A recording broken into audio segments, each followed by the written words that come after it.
Welcome back to another episode of the Hardcore Casual with your boy, Base the Kid. As always, please like and subscribe, share with a friend, a colleague, a relative, an associate, an enemy, any and all in between. It's appreciated. There hasn't been an episode in a little while, but there's definitely a lot of stuff to talk about, both from the weekend just gone all the way up to today. So I'm going to do my best to try and fit everything in, but this may end up getting split into two different videos. I guess we'll have to wait and see. But without further ado, let's get into it.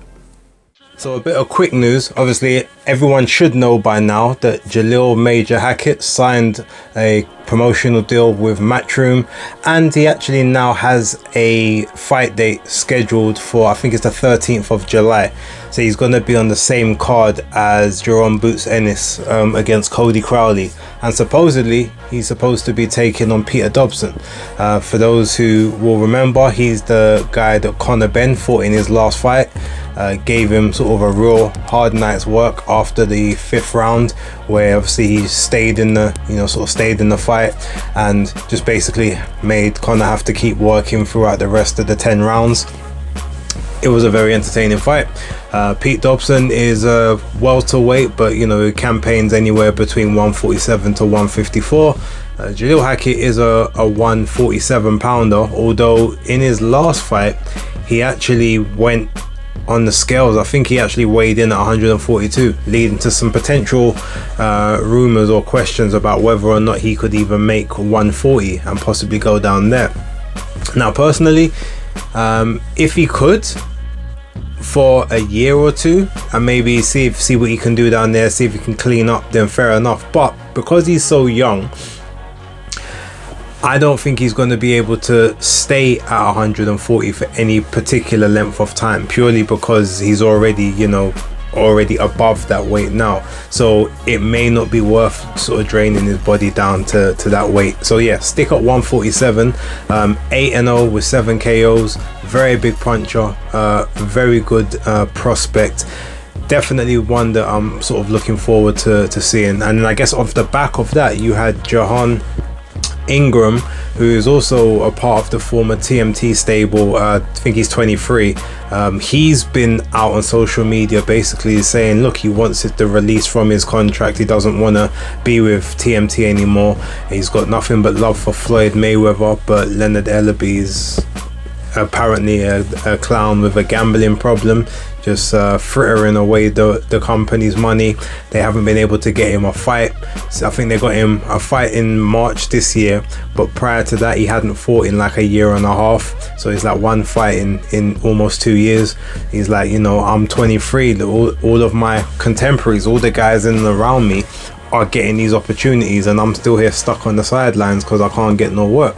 I don't do anything other than boxing, so I need to make money, and I can only make money when I'm fighting. These guys ain't letting me fight, so let me up at the contract. So you can see there's a mass exodus coming from this like TMT, PBC organization, and they're moving all over the place. Frank Warren just recently signed Brandon Lee, who was a PBC fighter as well, 28-0, 23 KOs. So yeah, look, I know this kind of started with Jalil, but it just kind of goes to show how things ain't particularly looking good over there. But in terms of Jalil Major Hackett, very, very good young prospect, and I'm excited to see with some activity and a plan behind him what he can do moving forward. And hopefully Jahan Ingram can follow him near enough in the very near future. So we got an official confirmation that the Alexander Usyk versus Tyson Fury 2, the rematch, will now be taking place on the 21st of December. Previously it was muted that it would take place in October, which obviously 5 months after the original fight. They've pushed it back now, so it's 7 months, and I'm assuming within that 7 months they can have a nice little 3-month rest if you're going to need to sort of have 3 months off. and then you can maybe have the next 16 weeks to sort of do your training camp, maybe a pre-camp of that 4 or 5 weeks, and then a full camp of like 10-11 weeks leading up to the time of the fight. It will be interesting. We got to find out if, even though the rematch has been activated, we've never seen Tyson Fury take an immediate rematch in a timely manner. So we've got to be on the lookout for any potential niggles, injuries, questions of whether the fight's going to happen or not. Although, to be totally fair, now that he has lost the fabled O on his record, he may not have the same bargaining power or the same position that he had before. So being able to delay fights and pick his time of when he wants to do things may not actually work now. Now, obviously, there could also be on the other side. Maybe Alexander Usyk has second thoughts and decides that he wants to delay things, or he's not quite right, or there's more things going on and he needs more time, or potentially retiring. There's all these scenarios. So we're 7 months out. There's no there's nothing really to talk about just yet, but I will pretty much be looking by the end of the summer for the shenanigans. You know what, let them commence and let's see what happens with that moving forward. In an interesting bit of news, Zurdo Ramirez has now announced that he's actually a free agent from Golden Boy Promotions. He was there for 3 fights, I think. So he's basically done his 3-fight deal. He's now a free agent, but he's looking to unify titles. It would potentially make sense, seeing as he was already on the zone, to stick with Golden Boy, or to look at doing a fight by fight maybe with Matchroom, so that he can get a unification with Jai Opetaia. Now that he's fought for the vacant IBF title and acquired that, he won't be due a mandatory for at least a year, so that should give him the opportunity to be able to parlay a unification fight there. I know he's looking at Chris Billum-Smith, Richard Riakpo. He's looking at the winner of that fight, so maybe he may wait for that one first.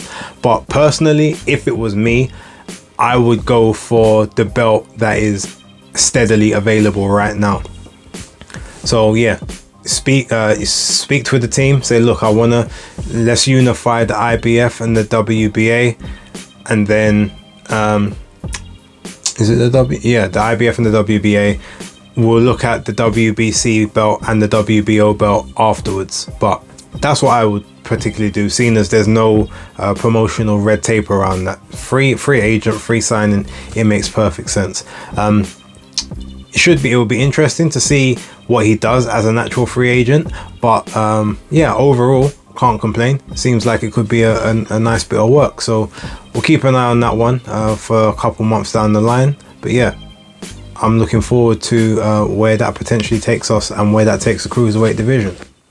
Speaking of the Cruiserweight division, I guess the former Cruiserweight alum Lawrence Okolie, who's now the WBC Bridgerweight champion, he came out a couple of days ago and basically has said that he is looking, potentially, if he could get a fight with Alexander Usyk, he would relish that. He said he'd be happy for Usyk to, challenge for that Bridgerweight title. Technically, it would be a 3rd weight class for Alexander Usyk to compete at, and considering that he actually, enters the ring at the Bridgerweight limit now anyway, there's no adjustment in terms of having to take off weight. He's already perfectly at the right size. Lawrence Okolie basically said, look, he's never really had to deal with someone with sort of my movement or speed in a long time. I think it would be a really good fight. I want it, and to be fair, I can rate him for wanting to sort of take a test like that. I don't think it would end particularly well for him personally, but that I couldn't always be proven wrong. It's happened on several occasions before. It can happen again. But I applaud him for actually calling for that fight.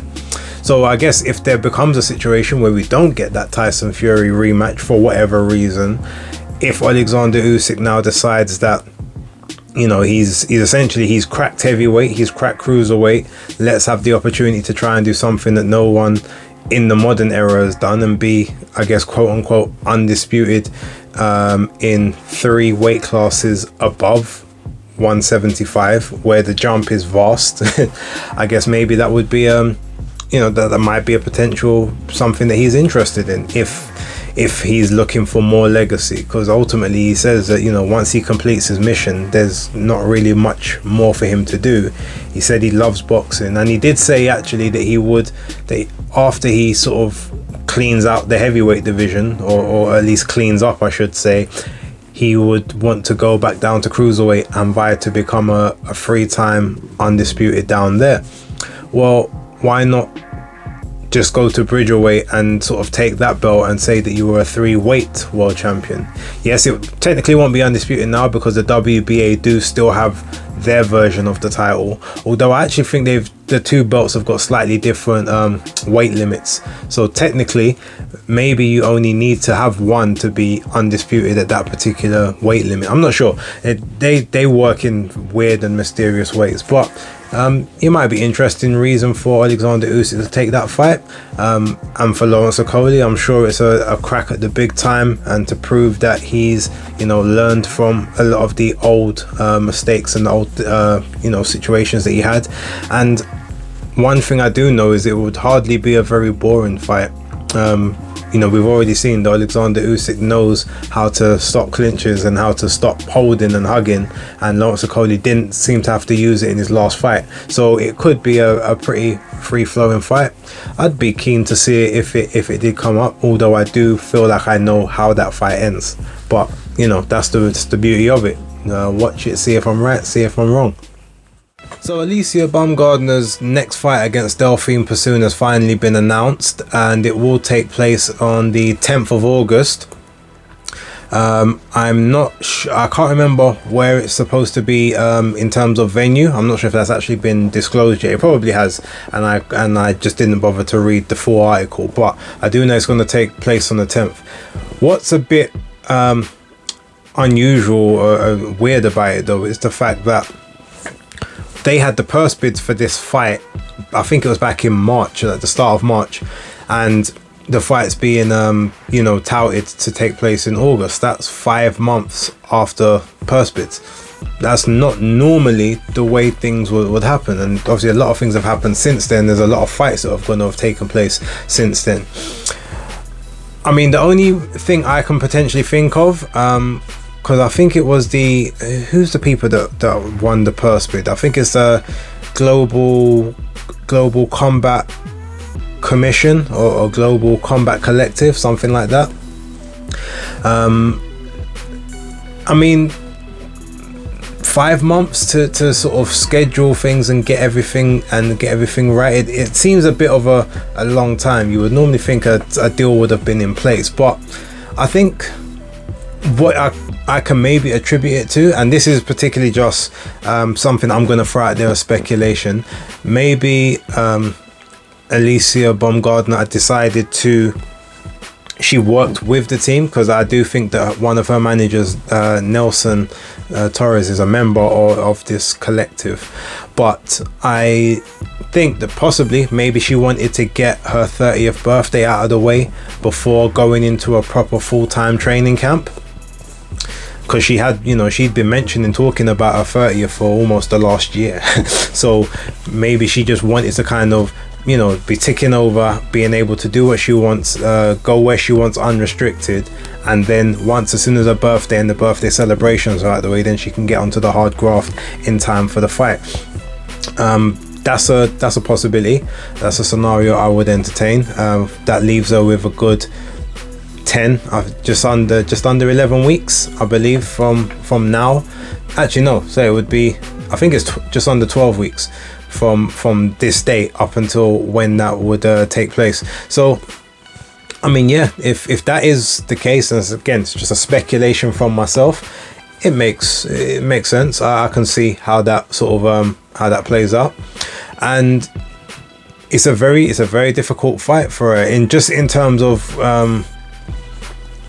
in terms of the pace. Delphine Persoon is not a person that's going to give you the time to break and set up shots and take time off in between rounds.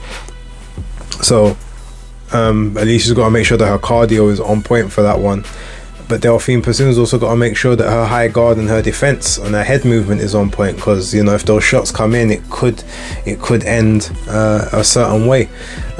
We don't know, but yeah, looking forward to it. Like I said, it's a bit of a long wait since when that purse bid took place, but 10th of August, that's the muted date, so let's see what kind of happens with that one moving forward. But I'm gonna leave it there now, ladies and gentlemen. Thank you very much for watching. I appreciate obviously being around. More content coming tomorrow. Basis picks will be out. I probably won't be going to Paris like I initially thought. I may have to, so yeah, I'm not sure what time it will be, but you'll get that, and I'll set up the stream for the 5 versus 5 live stream taking place on Saturday. We'll get all of that sorted out soon, but don't forget to like, subscribe, share, become a member if you're interested in all that good stuff. But for right now, the Hardcore Casual out.